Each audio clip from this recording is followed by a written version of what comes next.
Hello, everyone. I'm the local activist, and today I'm going to talk about an old-fashioned communication strategy, and that is building a phone tree. I think it's important for us during these times to have an efficient, quick, not high-tech way of getting the word out to people, particularly in a time of crisis. So there's some suggestions that I have for you about how to get this started. One of the nice things about a phone tree is that you can actually have a conversation with the person who, or people that you are assigned to call. The first thing that you need to do is kind of think about the scope of your phone tree. It could be your family. It could be your neighborhood.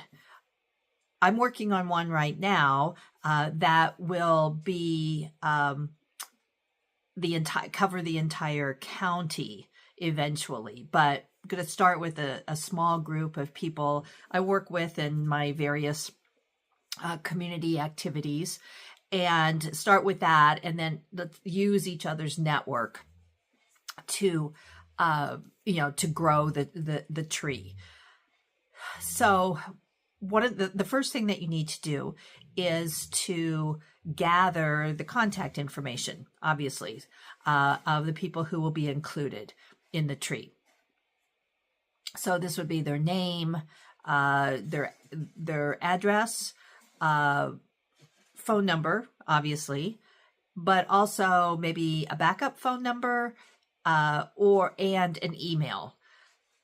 Might not need to use all of this information, but it's good to have some alternative ways of contacting each other in case, the phone, they don't answer the phone. You can send them, an email with a high priority on it. But the other thing that, so you need to gather all of this data, and there needs to be one person who is at the top of the tree, okay, and then a small group of people who are right under I usually don't work in hierarchies, but sometimes you have to have small group of people who are reporting directly to the lead person.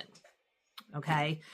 So as you can see, we're spreading it out, and then underneath each one of those core people will be a list of people that they are responsible for.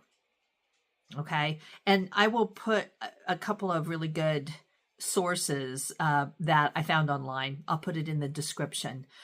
And so that you can kind of see what the flow chart is for this.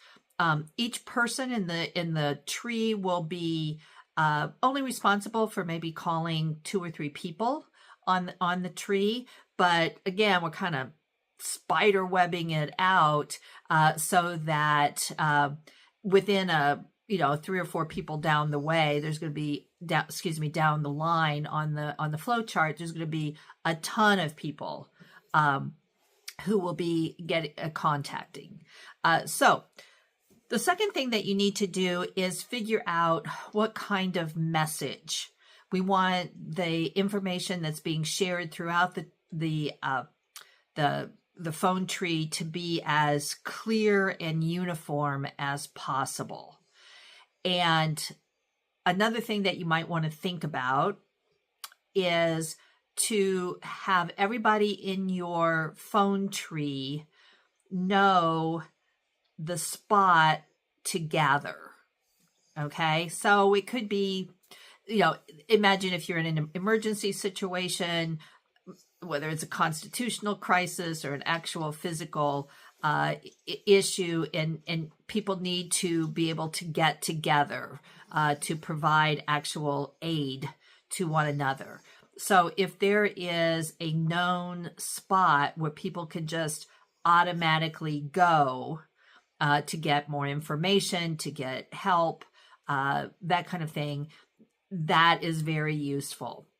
So when somebody joins the phone tree, make sure that they know the spot. Okay.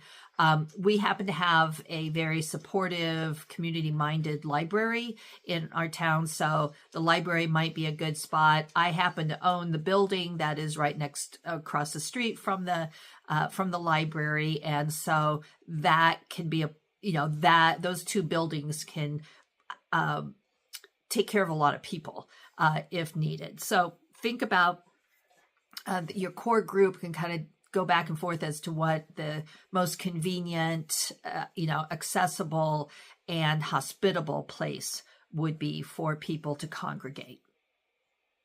Okay, so you need to figure out your message, keep it short and sweet, and that will come from the person who is at the top of the tree, okay? But it needs to be communicated all the way down as phone calls are being made. You should have people keep a record of who they called, and most importantly, if they weren't able to get in touch with somebody, so that they can double back around and keep trying to get in touch with that person. And part of this is assuming that in some situations, the phone lines obviously will be up, but the internet might not be available. Or it might not be safe to be doing, sending information across. I don't want to sound alarmist here, but I think, there's a lot of stuff going on. And I think that we need to think about kind of worst case scenarios and go as low tech as possible in our communication, kind of flying under the radar in certain situations. So make sure that you're keeping track, or you're telling people when they join that, hey, if you can't get in touch with the person you're supposed to be getting in touch with, keep trying, and then let the leaders know who has not been able to be contacted. Okay. So keep track of those. I'm referring to my notes here. So when you are needing to activate the tree, the person on the top will start the tree, having the brief script for everyone. And it's good to have the specific action in that script, as well as a time frame for completing that action. Okay. And then you need the person at the top will then contact the key group, and that will literally get the ball rolling. Okay.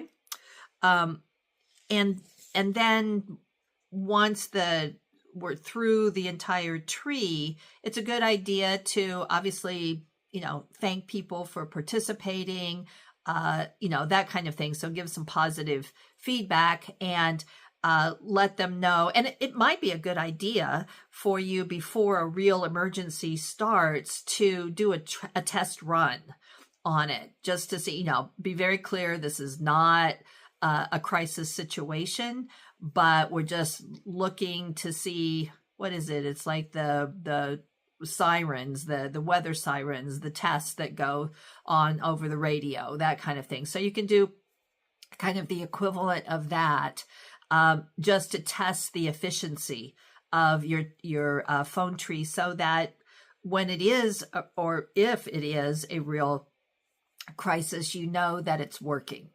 Okay. So like I said, I will post a couple of templates and some suggestions that I found online.